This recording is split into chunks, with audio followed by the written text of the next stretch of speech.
那新港文教基金会成立35档，是一直拢在鼓励囡仔爱看册。伊拍拼咧推动阅读，佮邀请新港乡6间国小5间幼稚园的老师，或者老师同齐成立阅读推动委员会，替在地囡仔规划册单。今年佫有爱心企业帮赞，有买2500本册，即嘛要捐予这6间国小啊。 摕到册的囡仔，我做伙坐伫涂骹看册。新港文教基金会甲扩界捐赠的2500本册，装伫70个魔法知识库的册箱碗，要互新港乡所有的国小拢有册通看。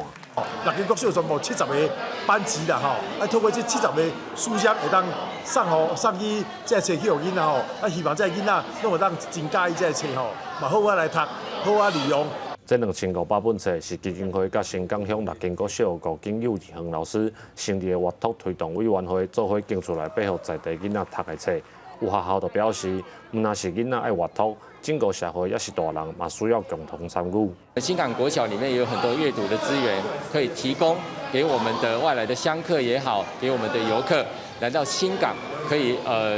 加入我们阅读的一个行列。 县政府教育处表示，新港文教基金会35档来拍拼推广阅读的风气，佮透过民间的力量引进所有的图书资源，希望建造一个阅读推动的平台，嘛减少都市甲庄脚的资讯落差。记者林慧婷，嘉义报道。